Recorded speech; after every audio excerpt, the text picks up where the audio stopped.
Magandang araw mga boss. Holiday ngayon kaya mag-check up lang muna ako. Tanggalin ko itong gulong ni customer dahil nga sa mahina daw yung preno niya. Bukod doon, meron daw maingay dito sa sasakyan niya pag nalulubak. Gamit itong flat screw, tanggalin ko itong center cap ng wheel hub niya. Ayan mga boss, tanggal ko na. Tapos ito namang lock nut niya dahil sa nakatupi yan, iangat ko mga boss para pag ginamitan ko yan ng socket wrench sa number 30, maluwagan ko na rin yan. O yan, natanggal ko na itong nut. Paluin ko muna ng ball hammer itong brake drum para itong washer niya umangat at matanggal ko na rin. Tanggal ko na rin yung washer, tapos ganun din yung brake drum. Pinalo ko kaunti para pag nakalug yan, lumuwag itong brake drum. Pero sikwatin ko ng flat screw muna yan, tsaka ako ngayon hugutin itong brake drum. O, diba? Tanggal ko na rin itong brake drum niya. Napakarami ng brake shoe. Kaya lang sa napansin ko itong wheel hub bearing niya, tuyo na ng grasa. Pakinggan nyo. Lakas to. Malakas. Narinig nyo, malakas na yung tunog niya. Kaya lang, dahil check up lang naman ito, nilista lang muna ni customer yung mga bibili niyang pyesa. Pero dito sa preno mga boss, linisan ko na yan. Okay lang kahit walang brake cleaner, meron naman akong paintbrush. Malilinis ko rin yan. At pag okay na, gamit itong flat screw, i-adjust ko yan mga boss. Ang problema sa brake adjuster nito mga boss, napakaliit. Buti na lang hindi siya stack up. Balik ulit ako dito sa hub niya mga boss or sa brake drum. Tanggalin ko itong lock ring dito sa wheel hub. Kaya gumamit ako dyan ng lock ring plier. Ayan mga boss, kung makikita nyo, tinanggal ko na itong lock ring. Tapos gumamit ako ng manipis na flat screw para matanggal ko itong nagko-cover dito sa wheel hub bearing nya. Ingatan nyo lang mga boss na hindi ma-damage itong cover nya. Ayan mga boss, natanggal ko na. At kung makikita nyo, tuyo na talaga ng grasa itong wheel hub bearing ni customer. Kaya ang ginawa ko dyan, siniksikan ko lang muna yan ng grasa pansamantagal. Sa nakita ko kasi mga boss, kulang lang ito sa grasa kaya may kalog dito sa bearing. Kaya nga kung makikita nyo, pinagtyagaan kong mapasukan ko ng grasa yung loob ng wheel hub bearing nya. Testingin ko ngayon kung may ingay pa. Diba? At dahil nga sa grasa, nawala na yung ingay niya, kaya ibalik ko na itong plastic na cover dito sa bearing niya. Ayan mga boss, siguraduhin nyo lang maayos yung pagkakalapat nyo ng plastic cover niyan mga boss para hindi tumapon yung grasa at hindi kayo magkaroon ng problema sa preno nyo. Wala na siyang kalog, oh. At dahil sa okay din pagkakalapat ko nitong takip ng bearing niya mga boss, ilagay ko na ngayon itong lock ring niya gamit itong lock ring plier. After ko may ilagay itong lock ring niya, gagamit ako dyan ng sandpaper para malinis ko itong brake drum para yung kalawang na kumapit dyan o kaya dumi matanggal. Tsaka ako ngayon siya gamitan ng paintbrush para matanggal yung mga kalawang at alikabok na natanggal nitong liha. At pag okay na ako dyan mga boss, nalinis ko na itong brake drum. Pwede ko na ngayon ibalik itong brake drum nya. Ayan mga boss, kung makikita nyo, isinalpa ko na itong brake drum. Medyo kinapako pa yan sa pagkabit mga boss dahil nga sa ang style nito yung hub nya at brake drum magkasama. At dahil sa okay naman yung pagkaka-adjust ko ng preno mga boss, lagay ko na itong washer, tapos itong lock nut nya ilagay ko na rin. Ayan mga boss, pinakapit ko na yan sa trig nya. Tsaka ako ngayon siya gamitan ng impact wrench para ma-final ko na yung higpit dito sa lock na number 30. At pag okay na, gagamit ako dyan ngayon ng sinsil mga boss para itong lock nut nya mapalo ko yung gilid nyan para mag-lock dito sa spindle. At pag okay na, pwede ko na ngayon ibalik itong center cap nya dito sa hub. Siguraduhin nyo lang mahigpit itong pagkakalagay nyo ng center cap mga boss para hindi siya matanggal. Tapos chinik ko itong ikot ng brake drum dahil sa okay naman yan mga boss. Na-start ko na itong makina ni customer. At dahil nga sa medyo lumulubog yung brake pedal nito, magbi-bleed ako dyan mga boss para kung meron mang hangin yan matanggal. Sa pag-bleed naman ito mga boss, gumamit lang ako dyan ng open wrench na number 8 dahil nga sa hindi magkasa dyan yung number 10 na box wrench, kaya number 8 na open wrench ang ginamit ko. Ayan, lumabas na yung fluid nya, pinabomba ko ulit yung brake pedal, tapos ipapapirmis ko yan, palalabasin ko ulit itong fluid nya. Ayan mga boss, kung makikita nyo, nag-release ulit ako ng fluid, kaya lang hindi masyado na bomba ni customer, hindi siya marunong, kaya sabi ko bombahin niya maigi at pag sinabi kong pirme, dapat nakadiin siya sa brake pedal para yung fluid lumabas. Kaya ang ginawa ko, tinuruan ko muna siya sandali at nang matuto na, ayan, magbi-bleed na ulit ako. Gaya ng dati mga boss, ipapump niya yung brake pedal, after ng ilang seconds, ipapirme mo nakadiin sa brake pedal at ito naman bleeder, luwagan mo. Ayan, diba? Lumabas na yung fluid niya. Ganun lang naman mga boss ang gagawin nyo. Uulit-ulitin nyo lang yan hanggang sa yung fluid na lumabas ay buo na. At At dahil sa okay na ito mga boss, ibinalik ko na yung cup ng bleeder niya. Tapos itong brake drum niya, pinihit ko yan ulit. Kung makikita nyo, okay naman na yung pagkaka-adjust ko. Kaya inilagay ko na itong gulong. At yung mga nut dito sa gulong, huwag nyong kalimutang higpitan siya ng maayos. Siyempre naman yung basahan na nakita nyo, tinanggal ko na yan. Pati itong jack bago ko lumipat sa kabilang side. Alam naman natin yung namumuntos, may masabi lang kahit maliit na bagay, pinapatulan yan. Kaya sinabi ko na. Nung nag-aaral kasi siya, pagharapan, hindi siya makapag-reset. Ngayon, cellphone na hawak niya tapos nakalak pa yung profile niya. Kaya kahit mali ang sinasabi niya, malakas ang loob mag-recite. Dahil sa natanggal ko na itong gulong mga boss, gumamit ulit ako dyan ng flat screw para matanggal ko itong center cap dito sa wheel hub niya or brake drum. Ayan mga boss, kung makikita nyo, natanggal na itong cap niya. Ilapit ko itong camera mga boss para makita nyo itong lock nut. Kung mapapansin nyo, dito sa lock nut niya mga boss, meron akong iaangat dyan. Kasi nakatupi itong lock nut niya dito sa spindle. Kaya hindi ko yan maluluwagan. Unless na iangat ko itong naglalak dito sa nut niya. Ayan mga boss, kung makikita nyo, pinalo ko pa angat yon. Tapos ginamitan ko na ngayon yan ng socket wrench sa number 30 para matanggal ko na itong nut. Okay na, tanggal na siya, di ba? Dahil sa natanggal ko na nga itong nut niya, dito naman ako ngayon sa washer. Tatanggalin ko rin yan. Ayan mga boss, kung makikita nyo, yung sinisikwat ko. Ayan, tanggal na itong washer. Pwede ko na ngayon hugutin itong brake drum. Tapos i-check ko muna itong wheel hub bearing niya.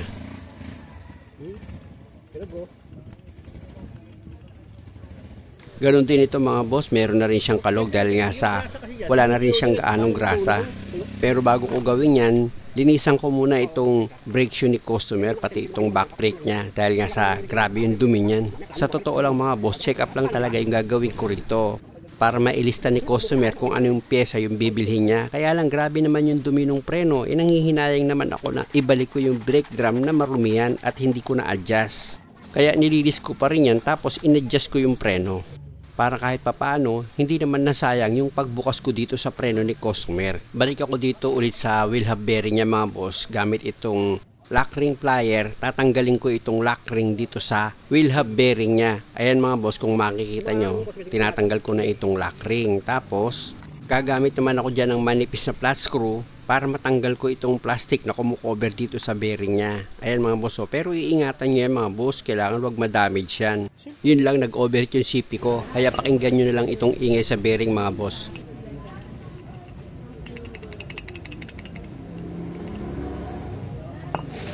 At dahil sa kulang na rin sa grasa yan mga boss, ang gagawin ko dyan, lalagyan ko na lang yan ng grasa, sisiksikan ko yan sa loob. Pero mas maganda sana mga boss kung meron akong sirin, i-injectionan ko lang yan ng grasa sa loob. Meron nabibili nun sa Lazada Kaya umorder na ako nun mga boss para pag yung mga ganitong problema, hindi ako mahirapan. Kasi nga medyo matagal din bago ko napuno ng grasa itong hub bearing niya. Pero kung meron akong sirin, madali lang yan. At pag napuno ka na ng grasa yan mga boss, pwede ko na ngayon ibalik itong plastic cover dito sa wheel hub bearing niya. Ayan mga boss, ilalagay ko na. Sa paglagay niyan mga boss, itong cover niya dito sa hub bearing, siguraduhin yung maayos yung pagkakalapat nyo. Actually, chinek up ko maigi yan para sigurado ako na hindi matatanggal itong cover dito sa bearing para yung grasa niyan, wag siyang tumapon. At pag okay na, nailapat nyo na siya ng maayos, pwede mo na ngayon ilagay itong lock ring niya. Ganon din dito sa lock ring niya mga boss, siguraduhin yung naipasok nyo yan sa gatla at nakalak siya ng maayos bago nyo siya tigilan sa paggawa. Pag okay na, i-check ko na yan mga boss. Ayan, okay na, wala na siya. Diba, sir? Walang grasa sa loob yan.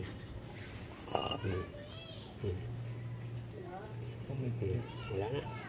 Nakita nyo mga boss na wala na yung kalog niya dito sa bearing. Yun nga kasi wala na siyang grasa. Kaya nga minsan pag nalulubak ka, nakakarinig ka ng tek tek tek tek sa likuran mo. Minsan dito lang galing yun sa hub bearing niya. Dahil nga sa tuyo na siya ng grasa. Sabi ko nga kay customer, kung nawala na talaga yung ingay niya, pwede naman pansamantagal, huwag niya munang palitan itong bearing. Sabi ko nga sa kanya, total ito naman na yung video, pwede naman ikaw na rin yung mag-DIY nitong sasakyan mo para kahit papano makatipid ka. Dahil alam mo naman na kung paano ko kinalas itong brake drum or itong hub. Mag-adjust na nga ako ng preno mga boss. Kung makikita nyo, sinusundot ko lang naman ito ng flat screw. Ayan mga boss, tinutulak ko lang dyan yung brake adjuster. Pag sumobra ka naman sa pag-adjust mga boss, ipasok mo itong flat screw, tsaka mo ngayon sikwatin siya pababa. Ayan mga boss, katulad ng ginagawa ko. Sinobrahan ko talaga yan para makita nyo. Ayan, ganyan ang gagawin nyo pag sumobra kayo sa pag-adjust. Ngayon, kapag mag-a-adjust kayo, katulad ng ginawa ko, itutulak nyo yung pinaka-brake adjuster nyan, paabante, paangat. O yan, ayan naman ginagawa ko, pag binabalik ko, pababa. Sana mga boss, naintindihan nyo kung paano mag-adjust kung ganitong klase yung sasakyan mo. Ilagay ko na itong brake drum mga boss. Siguraduhin nyo lang na yung pagkaka-adjust nyo naman hindi masyadong mahigpit. Dapat nagpi-freewheeling pa rin itong brake drum nya gaya ng sa kabila. At pag okay na, pwede mo na ngayon ilagay itong washer, tapos isunod mo na itong lock nut nya. At gamit itong socket length mo na number 30, final mo na dyan yung higpit. Siya maiikot eh. At saka tumapat na siya sa gatla. Ayan. Diba? Pakita mo, tumapat na.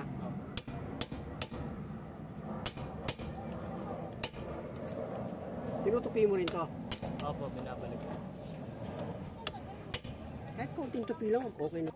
Actually mga boss, tinuturuan ko si customer para pag nagpalit siya ng bearing, pwedeng siya na lang. Tatanggalin niya lang naman itong brake drum, tapos dadalhin niya sa machine shop. Ipapa-press in, press out niya yung bagong wheel hub bearing niya para hindi niya na ako dadayuhin. Pati dito sa pag-adjust ng preno, tinuruan ko na rin si customer para alam niya na ang diskarte kapag siya yung mag-adjust na hindi maninikit itong preno niya. Dito sa pagbiblid ng preno mga boss, tinuruan ko na rin siya. Sa kabilang side kasi mga boss, kung nakita nyo, di ba, marumi yung fluid niya nung blinid ko. Kaya dito sa kabilang side, blinid na rin namin yan para mapalitan na rin namin itong fluid. Kahit na naging okay naman na yung brake pedal ni customer, palitan na rin namin ito ng brake fluid. Nakita nyo naman mga boss, yung brake fluid niya, grabe na talaga yung dumi. Sa pagbiblid naman nito mga boss, di ba? Napanood nyo naman nung unang gawa ko dito sa kabilang side kung paano yung pagbiblid. Napakadali lang naman kung kayo ang gagawa ng sasakyan nyo. Ganun din mga boss, kung magpapalit kayo ng brake fluid dito sa sasakyan nyo, pag malinis na siya, okay na. At siguraduhin nyo lang na wala ng hangin na lumalabas dito sa bleeder bago nyo i-totally ilak na yan. At syempre naman itong cup ng bleeder, huwag nyo kalimutang ibalik. Tingnan nyo mga boss itong brake fluid nya, oh. Grabe yung dumi niyan, puro kalawang na talaga. At dahil nga sa nakita ni customer, ganyan ang itsura ng brake fluid niya. Kaya ang ginawa namin ni customer, after ko may ilagay yung gulong dito sa likuran, dito sa harapang gulong mga boss, ibiblid na rin namin yan para malilisan na rin at matanggal na yung lumang brake fluid sa linya niya. Gaya nga ng paulit-ulit kong sinasabi sa inyo, sa pagbiblid naman mga boss, madali lang naman. Ipapapump nyo yung brake pedal, tapos ipapapirmis nyo. Habang nakadiin siya mga boss, i-release nyo yung fluid dito sa brake caliper or luwagan nyo siya para tumulo yung brake fluid. Ganun lang naman kadali mag-bleed. At malalaman nyo naman pag okay na yung pag-bleed nyo dahil yung brake pedal magiging normal na siya ulit. Pangalawa, itong brake fluid na lumalabas dito sa brake caliper nyo, malinis na siya. Katulad nito mga boss, malinis na. Kaya inilak ko na yan. Tapos yung cap nitong bleeder, ibinalik ko na rin yan. Tsaka ngayon ako lumipat dito sa kabilang side. Sa trabaho ko kasi mga boss, meron akong pang vacuum dito sa brake fluid. Ilalagay ko lang yun sa bleeder. Tapos yung laman nitong fluid, hihigupin niya na Meron akong ganun na gamit O kaya kung meron kayong sirin, pwede rin yun. Tanggalin nyo muna itong laman dito sa fluid reservoir nyo. Tapos salinan nyo ulit ng bagong fluid. Tsaka naman kayo mag-bleed dito sa 4 na gulong para maitapan nyo yung lumang brake fluid sa linya nya. Mas mabilis na paraan yun sa pag-bleed pag nag-DIY kayo at wala kayong gamit talaga. Ito kasing nangyari sa amin ni customer, kaya nagbi-bleed ako dahil nga sa lumulubog yung brake pedal nya. Pwede kasing may hangin yun. Kaya lang nung makita namin na marumi yung brake fluid niya, diretso palit na kami ng brake fluid. Ganun naging sistema. At dahil sa okay na ito mga boss, malinis na yung brake fluid na lumalabas. At pangalawa, normal na itong brake pedal niya, hindi na siya lumulubog. At syempre naman, huwag yung kalimutang i-level yung brake fluid nyo dito sa fluid reservoir after nyong mag-bleed dito sa mga preno nyo. Dahil sa okay na ito mga boss, mag-road test na kami ni customer para malaman namin kung malakas na ba yung preno nito.